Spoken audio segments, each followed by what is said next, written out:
Z Alenko smo nato obiskali prekmursko prestolnico in na glavnem trgu naleteli na presenečenje. Pred nama se je v soncu kopala zadovoljna, razgaljena ženska. Po njenem izrazu na obrazu sem začutila, da je vesela in se čuti privlačno.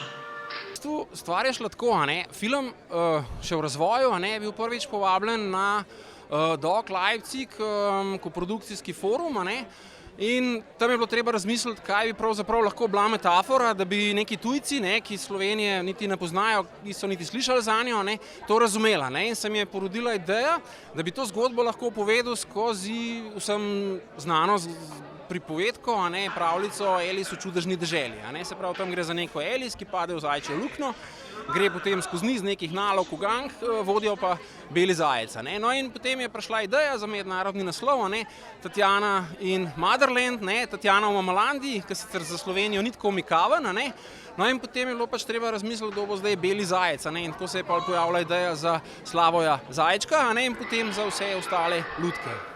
Jaz bom odkrit povedal, jaz sem se na vse pretege trudil priti do gospoda Žižka, mu pisati prek njegovih agentov, komunicirati, ga povabiti k filmu, predebatirati zadevo z njim.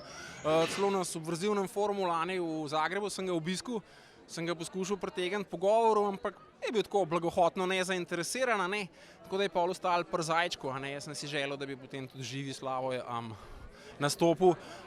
Dovoljenja pa nisem dobil, se pravim, nisva niti tako daleč prišla v razgovoru, drugače pa Slavoj Žižek je javna osebnost, in te podlegajo satiri, tako da